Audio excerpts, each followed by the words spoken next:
Well, good morning students, myself Vikas Sharma. आज जो हम पढ़ने जा रहे हैं वो ही पास्ट एडजस्ट का कंटिन्यू टॉपिक है। पास्ट एडजस्टमेंट एक क्वेश्चन लिया है मैंने आपको पास्ट एडजस्टमेंट के पहले दो क्वेश्चंस लिए थे जिसमें इंटरेस्ट ऑन ड्राइंग से रिलेटेड, इंटरेस्ट ऑन कैपिटल से रिलेटेड था क्वेश्चंस। आज हम ले रहे हैं कुछ अलग टाइप का क्वेश्चन। जैसे कि पहले हम क्वेश्चन पढ़ लेते हैं। SKR sharing profit and loss in 3:2:1 means तीन पार्टनर थे, उनकी रेशो थी 3:2:1। R wants that he share equal in profit with K and S। R क्या चाहता है कि S और K के साथ वो इक्वल शेयर में प्रॉफिट बांटे, ठीक है।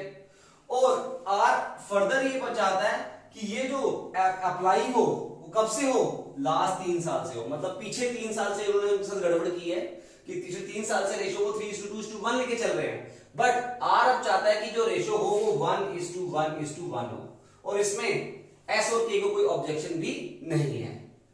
और वो अप्लाई करना चाहता है लास्ट 3 ईयर से। इट मींस कि जो लास्ट 3 साल से उन्होंने प्रॉफिट को बांटा है, जो लास्ट 3 साल का प्रॉफिट हमें दिया हुआ है वो है 60,000, 47,000 और 55,000।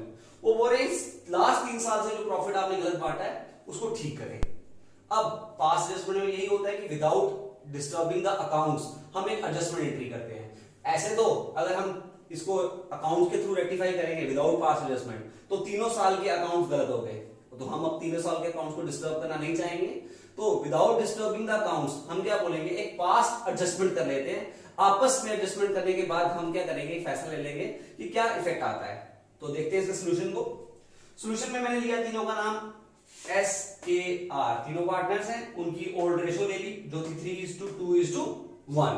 अब उन्होंने किया क्या होगा, जो उनके लास्ट ईयर के प्रॉफिट्स थे मैंने तीनों को प्लस कर लिया, 60,000, 47,000 और 55,000। इन तीनों साल के प्रॉफिट्स को प्लस कर लिया, वो बनता है 1,62,000। इस प्रॉफिट को क्या किया होगा उन्होंने डिवाइड किया होगा 3:2:1 में, सिंपल। तो हमने इस प्रॉफिट को सिंपली बांट दिया 3:2:1 में, टोटल हो गया 1,62,000। अब एक्चुअल में वो क्या चाहते हैं कि ये प्रॉफिट किसमें बटे, इक्वली बटे। तो इक्वली बांटेंगे तो वो होता है 54,000, 54,000, 54,000। Very simple. अब हम कंपेयर करेंगे कि पहले क्या मिला और अब क्या मिलना है। तो ये उन्होंने गलत किया था और ये सही है। इट मींस इसको तो कोई इफेक्ट नहीं पड़ता, पहले भी 54,000 मिला था, अभी भी 54,000 मिला है। मींस प्रॉब्लम आती है सिर्फ S और R में। अब क्या आती है कि हमने पहले तो दिया था S को कितना क्रेडिट किया था 81, लेकिन करना कितना चाहिए था हमें 54। इट मींस उसको 27,000 क्या करना पड़ेगा, डेबिट करना पड़ेगा।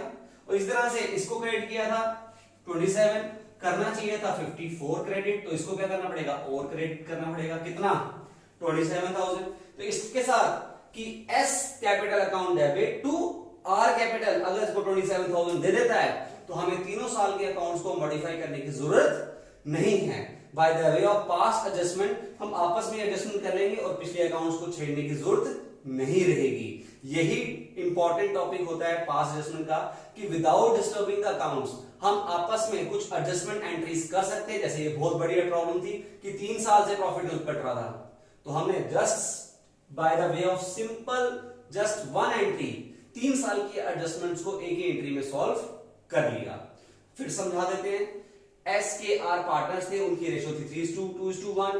उसमें से एक पार्टनर R चाहता है कि उसका रेशो जो हो वो बराबर हो, और इसका इफेक्ट 3 साल से लाना चाहता है कि पिछले 3 साल से आप मेरे साथ गलत रेशो बांट रहे थे, मुझे पिछले 3 साल से ठीक करके दे।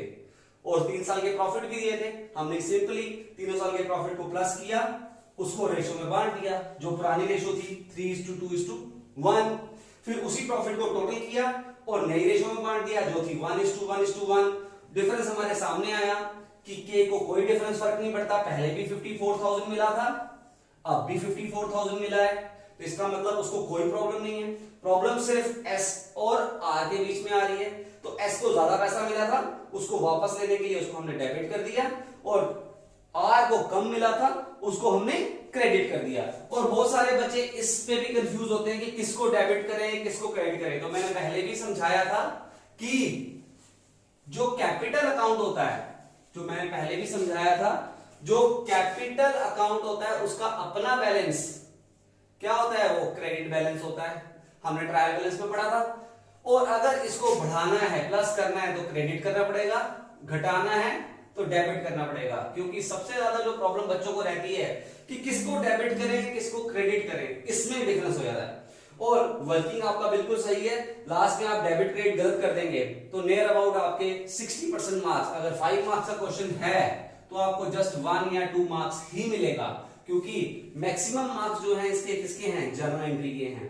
आपकी जर्नल एंट्री सही है तो आपको 2 नंबर मिलेंगे, चाहे वर्किंग में कुछ गड़बड़ की भी हो आपने, मींस ज्यादा मार्क्स आपके एंट्री के हैं। तो आपने एंट्री में डेबिट क्रेडिट करते वक्त बहुत ख्याल रखना है कि हम क्या करें। इसीलिए मैं यहां दिखा रहा हूं, क्रेडिट इतना कर दिया, करना इतना चाहिए था, तो ज्यादा क्रेडिट किया है, ज्यादा क्रेडिट किया तो डेबिट करके वापस आएगा।